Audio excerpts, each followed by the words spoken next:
দর্শক, উপজেলা নির্বাচনে ভয়াবহ ভোট চুরির ভিডিও ভাইরাল হয়েছে সামাজিক যোগাযোগ মাধ্যমে। ইতিমধ্যে এবার কঠিনভাবে ফেঁসে গিয়েছেন প্রধান নির্বাচন কমিশনার সিএসি কাজী হাবিবুল আউয়াল। উপজেলা নির্বাচনটি সুষ্ঠু মধ্যে দিতে পারল না এই নির্বাচন কমিশনার।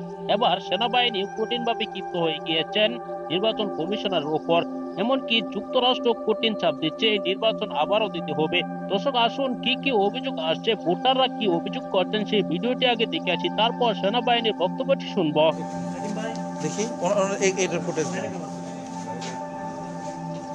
আপনার এটা চলপাড়ার 3টা স্পট আছে এইখানেও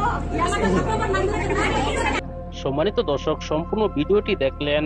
এই ভিডিও সম্পর্কে অবশ্যই আপনার মূল্যবান মতামত কমেন্টে জানাবেন।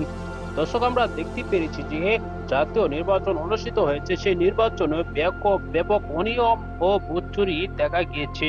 ইতিমধ্যেই উপজেলা নির্বাচন শুরু হয়ে গিয়েছে, অনেক জেলায় কিন্তু উপজেলা নির্বাচন হচ্ছে।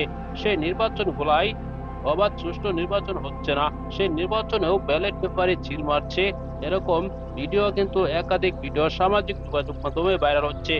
দর্শক, বর্তমান সময়ে নির্বাচন কমিশনের উপর আস্থা হারিয়ে ফেলেছে সাধারণ জনগণ। এমনকি প্রধানমন্ত্রী শেখ হাসিনার অধীনে যে সুষ্ঠু নির্বাচন হয় না, সেটি ইতিমধ্যে জনগণ জানতে পেরে গিয়েছে। জাতীয় নির্বাচনের মতো এই নির্বাচনটি ভোট চুরি হচ্ছে বলে জানা যাচ্ছে।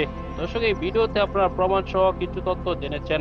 এই ভিডিও সম্পর্কে অবশ্যই আপনার মূল্যবান মতামত কমেন্টে জানাতে ভুলবেন না। পরবর্তী এরকম ভিডিওগুলো পেতে হলে এই চ্যানেলটিকে অবশ্যই সাবস্ক্রাইব করে পাশে থাকা বেল বাটনটি অন করে দিবেন। ভিডিওতে একটি লাইক দিয়ে শেয়ার করে অন্যদেরকে দেখার সুযোগ করে দিবেন। এই মুহূর্তে বিদায় নিচ্ছি, দেখা হবে পরবর্তী কোনো ভিডিওতে। ভালো থাকুন, সুস্থ থাকুন, আসসালামু আলাইকুম।